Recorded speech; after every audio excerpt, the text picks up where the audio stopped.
नमस्कार. चला तर मी कल्पना उन्हाळा स्पेशल एक नवीन रेसिपी घेऊन आलेले. अगदी सोपी आणि सर्वांनाच आवडणारी, लहानापासून मोठ्यापर्यंत. स्वच्छ आंबे धुवून घेतलं आणि वरची आपण साल जी आहे अगदी ह्या पद्धतीने आपण मधला गरा काढून घेणार आहोत आणि सालीला बिलकुल ठेवणार नाही. जमल तितकं आपण सालीचा गरा पूर्ण काढून घेतलेला आहे. ह्याच पद्धतीने आपण दोन्ही आंबे कट करून मधला गरा काढून घेणार आहोत. अगदी सोपी पद्धत आहे ही. जर यूज केला तर बिलकुल गरा हा वेस्ट जात नाही आणि हातही खराब होणार नाहीत. अगदी पटकन पूर्ण गरा निघून जाईल. इतका हा गरा निघालेला आहे. मिक्सरच्या भांड्यामध्ये हा गरा टाकून द्यायचा आहे. ह्यामध्ये आता आपण थोडीशी साखर टाकून घेणार आहोत. अर्धी वाटीपेक्षा जास्त आपण साखर टाकलेली आहे. आंबा जर खूप आंबट असेल तर थोडं जास्त साखर टाका. थोडंसं चिमूटभर चवीपुरतं मीठ टाकून घेतलेलं आहे. मिक्सरला आता आपल्याला छान पेस्ट बनवून घ्यायचं आहे. अगदी घट्टसर असा आपला हा आंब्याचा रस बनवून तयार झालेला आहे. पाहू शकता बिलकुल आपण ह्या ठिकाणी पाणी वापरलेलं नाही. पाणी बिलकुल टाकायचं नाही, कारण आपल्याला आता हे शिजवायचं आहे. गॅसवरती कढई ठेवून आपण आता हे बाउलमध्ये काढून घेतलेलं आहे.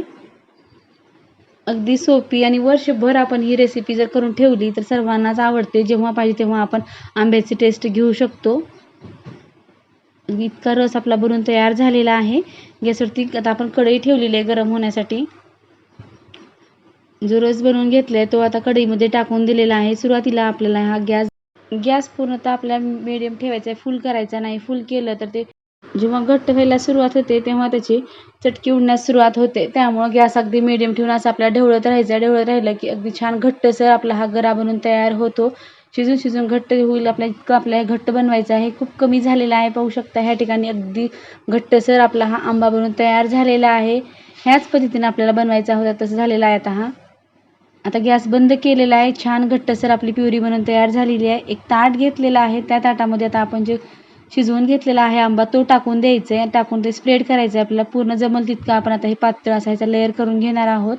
पूर्ण ताटावरती आपल्याला काहीच टाकलेलं नाही. खालती आपल्याला काहीच लावायचं नाही. फक्त आंबा टाकून घेतलेला आहे. ह्यामध्ये दुसरं आपल्याला मिक्स पण काही केलेलं नाही आणि ताटाला पण आपल्याला काहीच लावायची गरज नाही. खूप लवकर हे वाळल्यानंतर निघते. त्यामुळे असंच आपल्याला आता हे स्प्रेड करत पसरवून घ्यायचं आहे.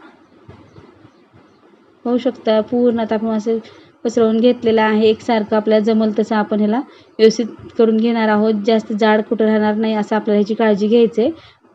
एकसारखं आपण आता पूर्ण ताटाला लावून घेतलेलं आहे. एक दिवसाकरता कडकडीत उन्हाला आपल्याला हे ताट ठेवून घ्यायचं आहे. जे की पूर्ण जे आंब्याचा गर आहे तो पूर्ण वाळला पाहिजे. इतकं आपल्याला एक दिवसात नाही वाळलं तर दुसऱ्या दिवशी आणखीन ठेवायचं आहे.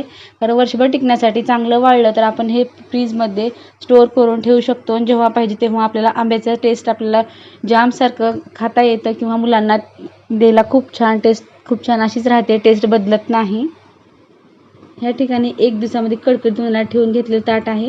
खूप छान वाळलेलं आहे. आता आपल्याला थोडंसं ह्या स्लाईसमध्ये कट करून घ्यायचं आहे. अगदी अशा उभ्या रेघा मारून घेणार आहोत सुरीच्या साह्याने. आपण आता हे असंच पोळी काढलं तरी पण चालते, पण ठेवण्यासाठी सोपं जातं. अगदी ह्या हाताने जर कट करून घेतलं तर आपल्याला स्टोअर करण्यासाठी डब्यामध्ये अगदी छान असे स्लाईस बनवता येतात. त्यामुळे आपल्याला ह्याच आकारामध्ये कट करून घेणार आहोत.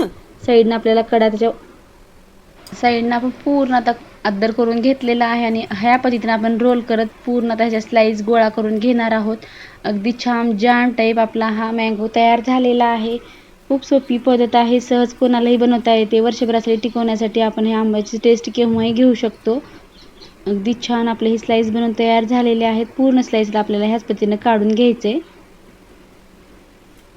अगदी लहानापासून मोठ्यापर्यंत आपल्याला टेस्ट खूप छान येते. आवडणारा पदार्थ आहे. तुम्ही नक्की ट्राय करून पहा. ह्या पद्धतीने आपण छोट्या आकारामध्ये चॉकलेट टाईप कट करून घेणार आहोत, जे की आपल्याला डब्यामध्ये ठेवण्यासाठी सोपं जातं. फ्रीजमध्ये जर आपण स्टोअर करून ठेवतो केव्हाही आपल्याला जेव्हा आंब्याची टेस्ट खाण्याची इच्छा झाली तेव्हा आपण हे खाऊ शकतो. अगदी छान रेसिपी आहे. तुम्ही नक्की ट्राय करून पहा. केल्यानंतर कमेंटमध्ये सांगायला विसरू नका की ही आंब्याची रेसिपी कशी झाली आहे. व्हिडिओ पाहिल्याबद्दल धन्यवाद. पुन्हा भेटूया नवीन रेसिपीसोबत.